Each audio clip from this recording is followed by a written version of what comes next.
प्रभु यीशु के मधुर और प्रिय नाम में आप सभी को जय मसीह की। परमेश्वर का हम धन्यवाद देते हैं कि परमेश्वर ने एक मौका और दिया कि हम आप लोगों के बीच में आकर प्रभु के जीवित कलाम को रख सकें। इससे पहले कि हम वचन में जाएं, हम एक छोटी सी प्रार्थना करेंगे। आइए हम प्रार्थना करें। सारी आशीषों को देने वाले हमारे स्वर्गीय पिता परमेश्वर, राजाओं के राजा, प्रभुओं के प्रभु, हम आपका धन्यवाद करते हैं। आप धन्यवाद के योग, आदर के योग, महिमा के योग हैं। प्रभु जी, एक बार फिर आपने इस जीवित कलाम को रखने का हमें मौका दिया, हम आपका धन्यवाद देते हैं। जितने भी लोग इसको सुनते हैं सबको आप आशीषित करें और उनके जीवनों में आप काम करें। सारा आदर मान सम्मान आपको देते हैं और प्रार्थना को प्रभु यीशु के मधुर और प्रिय नाम से मांगते हैं। सुने और ग्रहण करें, आमीन। आज का जो जीवित कलाम है वो हमें मिलता है उत्पत्ति उसके 37 अध्याय में, जेनेसिस चैप्टर 37। और उससे आगे जब आप पढ़ेंगे तो वहाँ पर एक ऐसा व्यक्ति है जो यूसुफ के नाम से जाना जाता है। यूसुफ के बारे में हम देखने जा रहे हैं। आप अध्याय 37 से लेकर 50 अध्याय तक, पूरे 37 to 50 चैप्टर जेनेसिस का जो है उसको जब आप पढ़ेंगे तो वहाँ पर आप यूसुफ के बारे में देखने पाएंगे। आज हम कुछ बातों को उसी में से देखने जा रहे हैं। यूसुफ जो था वो याकूब के परिवार में याकूब का 11वें नंबर का पुत्र था। वह उसके पसंदीदा पत्नी राहेल का पहला पुत्र था। यूसुफ के जन्म की घोषणा के बाद हम यूसुफ को एक 17 वर्षीय जवान के रूप में देखते हैं और याकूब अपने सब पुत्रों में से बढ़कर यूसुफ से प्यार करता था। सो मेरे प्रियो, इन बातों को हम देख रहे हैं और आज हम यूसुफ के जीवन से कुछ बातों को देखना चाहते हैं कि यूसुफ के जीवन से हम क्या सीख सकते हैं। जब आप जेनेसिस चैप्टर 37 को पढ़ोगे तो वहाँ से आगे आप यूसुफ के जीवन से कुछ बातों को देखने पाओगे। यूसुफ का जीवन जिस प्रकार का था उस प्रकार का जीवन आज हमारे मसीही जवान बच्चों का होना बहुत ज़रूरी है। सो ऐसी 3 बातें हैं जिसको आज हम देखने जा रहे हैं यूसुफ के जीवन से। पहली बात जो हम यूसुफ के जीवन से देखने जा रहे हैं वो है कि यूसुफ के दुख में भी परमेश्वर उसके संग था।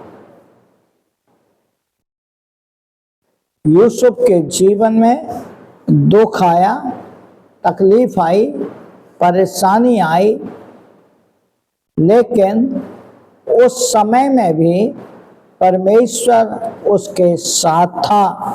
जब आप जेनेसिस चैप्टर 37 को पढ़ोगे तो वहाँ पर आप देखने पाएंगे कि यूसुफ के भाई लोग यूसुफ से कैसे नफरत करते थे, क्योंकि वह दूसरी माँ का बेटा था और यूसुफ के पिता अर्थात याकूब की दो पत्नियों में से पहली पत्नी के जो बच्चे थे वह यूसुफ से ज़्यादा नफरत करते थे। और यूसुफ जो था वह अपने पिता का कहना मानने वाला पुत्र था। और यूसुफ भेड़ बकरियां, यहाँ पर लिखा हुआ है कि यूसुफ अपने भाइयों से ज़्यादा काम करता था और वह भेड़ बकरियों को चराता था। और वहीं पर उसके भाइयों के अंदर उसके प्रति नफरत आ गई और उसने भाइयों ने यूसुफ को मारने की कोशिश की। फिर भी एक भाई ने उसके प्रति प्यार दिखाया और उसे गड्ढे में डाल दिया। वहाँ पर भी हम देखते हैं कि उसके दुख में परमेश्वर उसके संग था। दूसरी बात जो हम यूसुफ के जीवन से देख सकते हैं वो है कि प्रभु उसका मार्गदर्शन करता है। हर एक समय में परमेश्वर उसका मार्गदर्शन करता है। हम देखते हैं कि यूसुफ ने कैसे उस सपनों का उत्तर बताया, कैसे वह सपनों का अर्थ समझता था,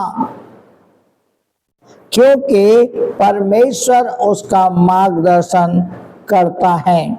जब आप जेनेसिस उत्पत्ति 37 अध्याय 5 से 11 में पढ़ोगे तो वहाँ पर आप देखेंगे लिखा है यूसुफ ने एक स्वप्न देखा और अपने भाइयों से उसका वर्णन किया।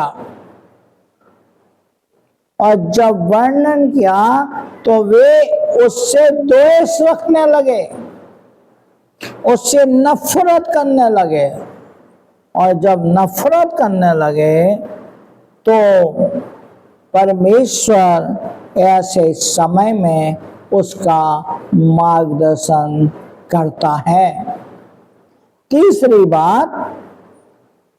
बात जो हम यूसुफ के जीवन से सीख सकते हैं वह है कि यूसुफ प्रलोभन से बचा, अर्थात वह शरीर की अभिलाषा से बचा, वह आंखों की अभिलाषा से बचा। हम इस चीज को देखते हैं, यूसुफ को कई प्रकार के प्रलोभन दिए गए। जो यूसुफ को जो प्रलोभन दिया गया वो पोतीफर की पत्नी के द्वारा भी प्रलोभन दिया गया, लेकिन परमेश्वर उसके साथ था, इसलिए वह उसे प्रलोभन से बचाकर निकाल लाया। इन तीन बातों को आज हम देखते हैं कि यूसुफ के जीवन से हम सीख सकते हैं कि हर एक दुख के समय में परमेश्वर आपके साथ खड़ा रहता है। हर एक समय में आपका वह मार्गदर्शन करता है और हर एक बातों में परमेश्वर आपको बचाता है। यूसुफ कैसे इन चीजों से बचा? मेरे प्रियो, यूसुफ परमेश्वर के साथ साथ चलता था। आज हमें और आपको परमेश्वर के साथ चलने की जरूरत है। जब परमेश्वर के साथ हम चलते हैं, परमेश्वर हमारे हर एक कदम पर हमारे साथ रहता है, और जब वो हमारे साथ रहता है तो हमारे हर दुख में वो हमारे संग खड़ा रहता है। हर एक समस्याओं में वो हमारा मार्गदर्शन करता है, हर एक परेशानियों में, हर एक समस्याओं में, हर एक प्रलोभन से वह हमें बचाता है। सोचिए, समझिए और अपने जीवन को प्रभु के अनुसार चलाइए। प्रभु आपको आशीषों को देना चाहता है।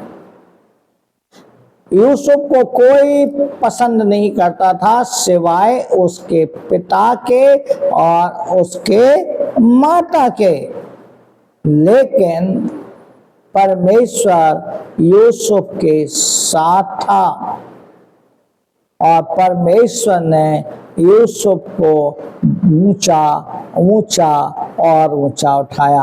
परमेश्वर आपको ऊंचा उठाना चाहता है, परमेश्वर आपके साथ रहना चाहता है, लेकिन हम परमेश्वर के साथ नहीं रहना चाहते। मेरे प्रियो, आज एक क्वेश्चन मार्क आपके सामने छोड़कर जा रहे हैं कि क्या आप अपने जीवन में प्रभु को स्थान देना चाहते हैं या नहीं? फैसला आपका है। आप आशीषों को पाना चाहते हैं, प्रभु को अपने जीवन में स्थान दीजिए। प्रभु आपकी मदद करे, प्रभु आपकी अगुवाई करे और प्रभु आपके साथ हर एक कदम पर खड़ा रहे। हमारी आपके लिए यही प्रार्थना है। प्रभु का अनुग्रह, प्रभु की आशीष आपके ऊपर, आपके परिवार के ऊपर बनी रहे। आप सभी को जय मसीह की। परमेश्वर आप सबको बहुत आशीष दे। अगर आपके पास कोई भी प्रार्थना निवेदन है, आपके पास कोई भी प्रार्थना निवेदन है, आप हमें व्हाट्सएप पर भेज सकते हैं और हम आपके लिए प्रार्थना करेंगे। और निश्चय जानिए कि प्रभु आपकी उन प्रार्थनाओं का उत्तर हाँ और आमीन में जरूर देगा। आप हमारे इस चैनल को, आपसे रिक्वेस्ट है, आप हमारे इस चैनल को लाइक करें और सब्सक्राइब करें। और लाइक और सब्सक्राइब से ज़्यादा आप इन मैसेजेस को दूसरों तक पहुंचाएं, जिससे कि उन तक भी ये जीवित कलाम सुन सकें और पहुंच सकें और वो लोग भी आशीषों को पाएं। प्रभु का अनुग्रह आपके और आपके परिवार के ऊपर बना रहे। आइए हम प्रार्थना करें। हमारे अनुग्रहकारी पिता परमेश्वर, जितनों ने इस वचन को सुना है या बाद में सुनेंगे, हर एक के जीवन में आप काम करें। अगर कोई दुख में है, तकलीफ में है, बीमारी में है, परेशानी में है, समस्याओं में है, चाहे किसी प्रकार की बीमारी है, प्रभु यीशु मसीह के नाम से हर एक तकलीफ, हर एक बीमारी दूर होने पाए और प्रभु आपका अनुग्रह, आपकी आशीष हर एक के जीवन में बनी रहने पाए। प्रभु जी, जितनों ने इस वचन को सुना है, उन सबों को आप अपनी बरकत, अपनी आशीषें उन डेल के रख दें। प्रार्थना प्रभु यीशु के नाम से मांगते, सुने और ग्रहण करें। आमीन, आमीन और आमीन। आप सभी को जय मसीह के। प्रभु आप सबको बहुत आशीष दे। हम सिर्फ यही कहेंगे, इन वचनों को दूसरों तक पहुंचाएं, जिनसे कि उन तक भी वचन पहुंचे और वो लोग भी प्रभु के जीवित कलाम को सुन सकें और आशीषों को पाने पाएं। आपको जय मसीह की।